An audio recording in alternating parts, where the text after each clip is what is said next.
One element that has been missing the entire time from my philosophy is the component of promoting student effort. Trust has always been important to me, and I thought that this action alone could get me through a school year with my students. But it comes down to much more than that. Caring, respect, and fairness go a long way with students too. In order for me to introduce those characteristics to my students, it has to be a two-way street. I must take into account what they bring to the classroom and what I want to offer my students. Like Paul Chavez said in Nito's case study, try to figure out what we think is important. Try to do the best you can to get it. If the kids want it, they're going to use it. If they don't want it, they're not. No matter what I teach my students, if it doesn't apply to their life or it's about something that doesn't interest them, all of the effort and teaching that I do stays in the classroom. By introducing materials that matter to my students, I'm not telling them what to learn, but rather showing them how to enjoy learning. So what do I have to do to find out all that stuff? First, I need to learn about each of my students' funds of knowledge, or rather, their historically accumulated, culturally developed bodies of knowledge and skills essential for household and individual functioning, as well as their well-being.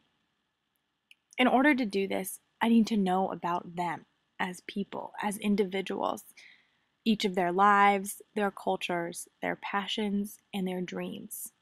I want them to show me, not tell me, who they are and who they want to be.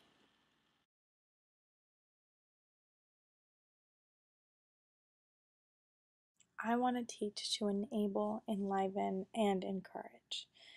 None of that can be done without the help of my students.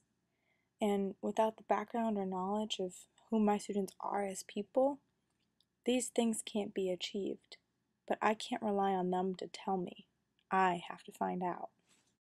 So what's the first step? Well, showing them I'm interested, making them a part of the classroom as both individuals as well as connecting them together as a whole. By meeting individually with my students one-on-one, making them write "Who am I" papers at the beginning of a semester, going to their games or plays, or just asking them about their weekends are simple ways for me to know my students. But those are only ways in which they're telling me about themselves. Like I said, I want them to show me. Teaching doesn't end when the bell rings. Delia Pacheco said it best. A child doesn't care what you know until they know that you care. I have to take the time to reach out, email, even plan visits with the parents of my students, every one of them. It's going to be hard. It's going to be a lot of work, but it will make a huge difference to my students. According to Gonzalez from our readings, home visits cultivate a mutual trust and community between teachers, parents, and their students. That's what I want. From the get-go of wanting to be a teacher, my ideal classroom will be one built on trust. And the way to do that is by going and reaching out into their homes. I'm the first one to admit that it's going to be scary running a classroom. I'm definitely not as prepared as others, but I also don't have the experiences that many of you sitting in this classroom have. I've grown up all my life in a white affluent community, in school and at home, and pretty much still do.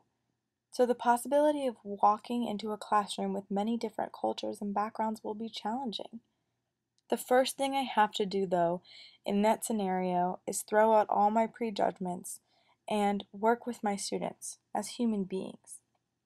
The biggest mistake I've seen teachers do, just through my observation hours, is deem a student unworthy of teaching because of the student's different culture, style, language, and attitude.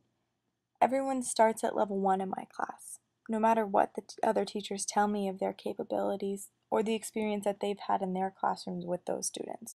Everybody is a genius, but if you judge a fish by its ability to climb a tree, it will live its whole life believing it's stupid. My new favorite quote from Albert Einstein is so perfect for a classroom. I can't come in with prejudices about my students. I have to treat them as individuals, completely clean slate in my classroom. I can't ask them to do something as a unit or as a whole. They need to do what they need to do. So if I ask them a question and it's too challenging for them, or they don't know the answer right away, then I just have to do what Andrea's been telling us to do all this semester. Some advice that she's been giving us in every class. Just let them sit with it. That wait time will help them grow as students.